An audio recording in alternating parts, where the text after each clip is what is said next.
Bismillahirrahmanirrahim. Assalamualaikum warahmatullahi wabarakatuh. Perkenalkan, nama saya Devania Sabrina Faiha dengan NPM 20061042100032. Baiklah, di sini saya akan membacakan sebuah dongeng hasil karya saya sendiri, yaitu yang berjudul Jeruji Tangan.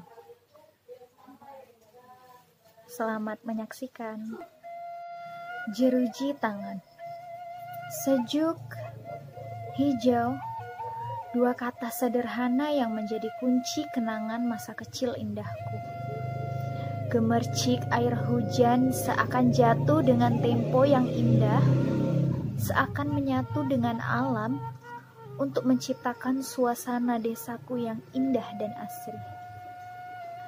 Tetapi seiring waktu berlalu, segala sesuatu yang berjalan berirama seakan mulai goyah, terusik oleh kemajuan dan mendorong pemikiran masyarakat desaku untuk terus maju, dan akhirnya berhadapan dengan persimpangan, di mana keaslian alam desaku harus dikorbankan untuk mendapatkan kebutuhan hidup di zaman modern yang seharusnya itu dapat diabaikan.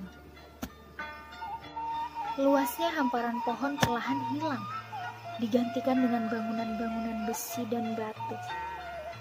Tak ada lagi nyanyian alam pagi hari, hanya ada kesibukan yang membuat keaslian desaku semakin menghilang. Ya, semua ini bukan salah zaman dan bukan juga salah alam. Kehilangan ini adalah hasil dari tangan-tangan masyarakat desaku yang silau akan keindahan zaman. Kini yang terasa hanya panas dan penat. Tiada lain yang pantas untuk menghukum tangan-tangan kotor itu. Mungkin semesta nantinya yang akan mengadili semua ini. Tapi Tuhan Maha Tahu tangan mana yang penuh sampah. Baik, sekian dongeng yang dapat saya sampaikan. Semoga pada terhibur. Saya akhiri dengan wassalamualaikum warahmatullahi wabarakatuh.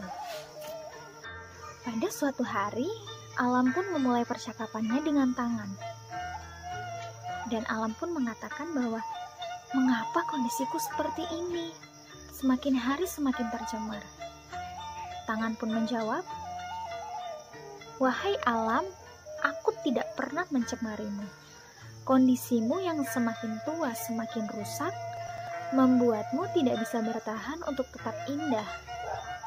Alam pun kembali menjawab, "Hai tangan, seharusnya kau dapat membantuku menjaga kondisiku agar tetap indah dan tetap asri." Lalu tangan kembali membalas, "Apa yang harus aku lakukan? Aku tidak pernah merusakmu, wahai alam." Alam pun kembali menjawab, "Bagaimana mungkin kamu bisa berkata bahwa kamu tidak merusakku? Tidak ingatkah kamu bencana yang terjadi akhir-akhir ini?" Dan tangan pun kembali menjawab, "Aku bahkan tidak mengingat bencana yang terjadi. Aku terlalu sibuk dan lalai mengikuti perkembangan zaman." Alam pun marah dan mengatakan, "Bagaimana bisa kamu tidak mengingat bencana longsor, bencana banjir, bahkan pencemaran lingkungan yang terjadi padaku? Aku merasa kesakitan dan sedih.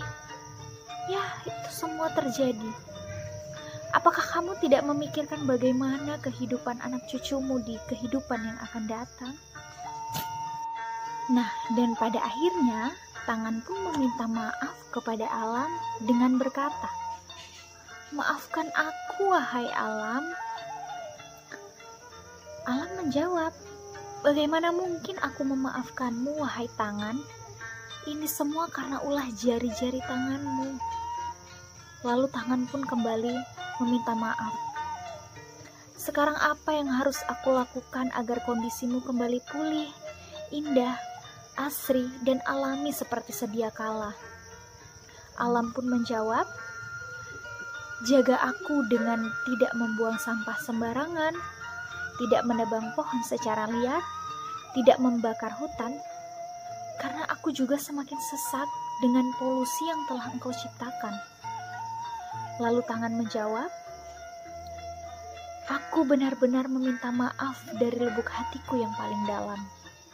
Aku berjanji akan menjagamu, wahai alam, mulai dari sekarang, agar kelak anak cucuku dapat merasakan keindahan alam ini.